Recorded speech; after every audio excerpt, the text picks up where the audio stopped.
O fato extraordinário ocorrido na história de Nossa Senhora de Guadalupe. México, ano de 1531. Tudo começou numa época de crise para o trabalho missionário franciscano. As conversões diminuíam, os batismos iam se tornando cada vez mais raros, e pior ainda, índios que haviam se tornado cristãos voltavam às antigas práticas pagãs, adorando imagens de serpentes de pedras em suas casas e até mesmo oferecendo sacrifícios de seres humanos aos deuses astecas. Desanimado com tais situações, o bispo do México, Dom Juan de Zumárraga, via-se impedido de trabalhar com mais empenho por depender do poder civil e das cortes espanholas. Aos 9 de dezembro de 1531, aconteceu que Nossa Senhora apareceu a um índio cristão chamado Juan Diego, junto à coluna de Tepeyac.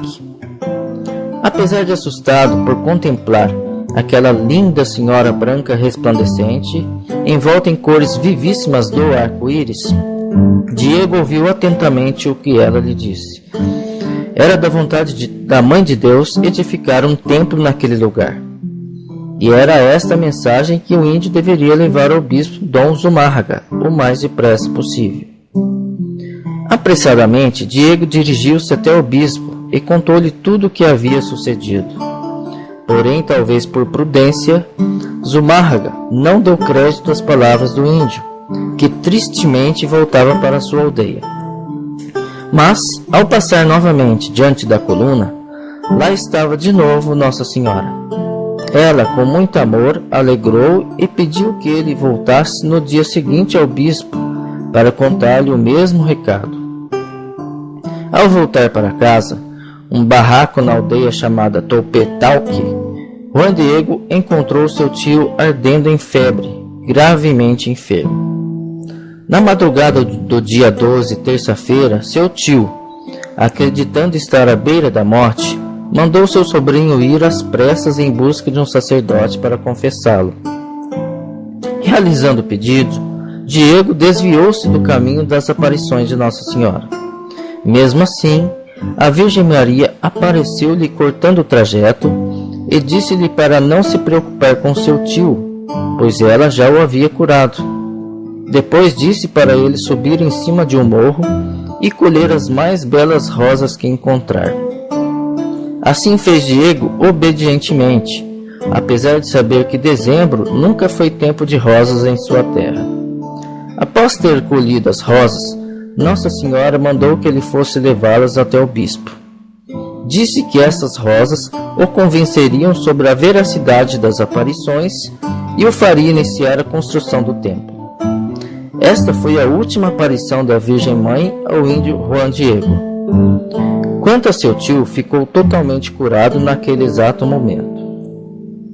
Na manhã do dia 12 de dezembro, o bispo conversava com diversos frades missionários, com um jovem camponês espanhol, com um chefe índio, com o representante do governo e sua esposa e com uma criada do palácio sobre a triste realidade do país.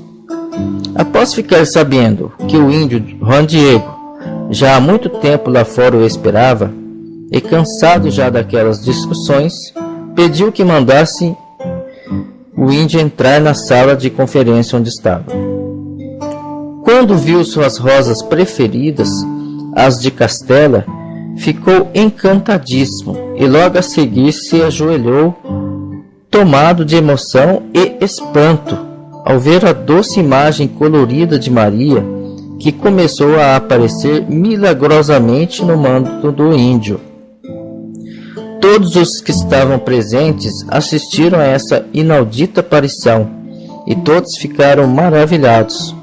Em pouco tempo estava ali impregnado naquele manto o retrato de Nossa Senhora feito por ela mesma. No lugar que Nossa Senhora desejava, foi construído um santuário nacional.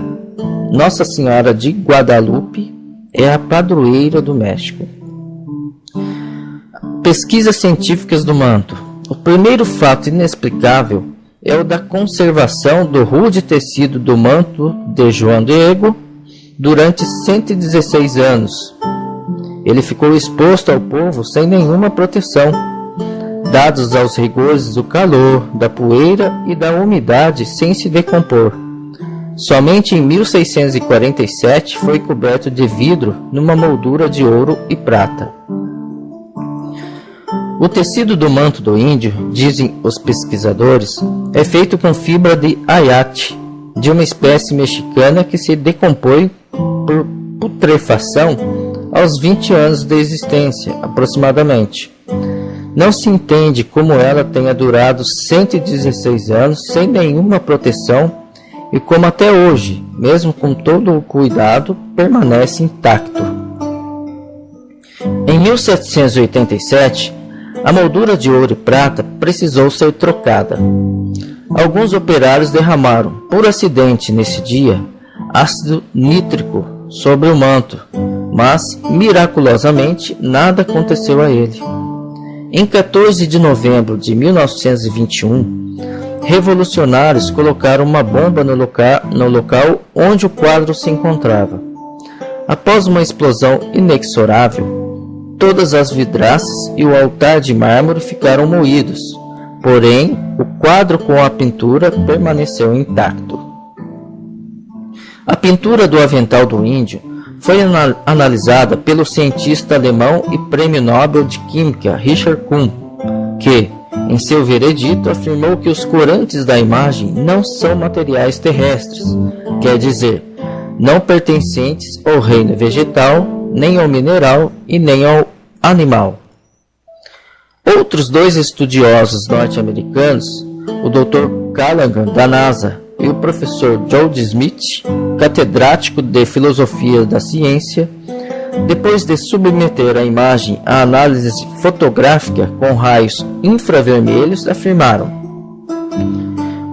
1. O tecido, fraco como é, não possui preparação alguma para a pintura. É inexplicável, portanto, que os corantes da imagem estejam impregnados em fibra tão inadequada e nela se conservam. 2. A imagem foi pintada diretamente sem esboços prévios nem retificações, ao contrário do que se pode ver em outras pinturas descobertas pela mesma análise, como por exemplo nas de Velázquez, Rubens, El Greco, Tiziano, que demonstraram ter esboços prévios. 3. Curiosamente, não há pinceladas, o que torna a técnica empregada desconhecida na história da pintura. É inusitada, incompreensível e irrepetível. Um hispano-francês examinou os olhos da pintura com potente oftalmoscópio e descobriu que na íris de uma pupila havia a figura de um homem de 50 anos, provavelmente Juan Diego. A explicação dessa descoberta dá-se pelo fato do olho humano refletir em sua córnea o que vê à sua frente. Em 1980, o Dr. Tonsman, utilizando o procedimento denominado processo de digitalizar imagens, descobriu haver nos olhos de Maria, além de Juan Diego, um grupo de pessoas, entre os quais um frade franciscano enxugando uma lágrima. Ora, esta descoberta é fascinante e prova ser de origem divina a imagem da pintura. E o interessante é verificar que esse cenário já tinha sido escrito há mais de 450 anos por um índio em língua náhuatl, que por sua vez autentica o fato. Se gostou, deixe seu comentário e visite o nosso blog em www.historiasdocatolicismo.com.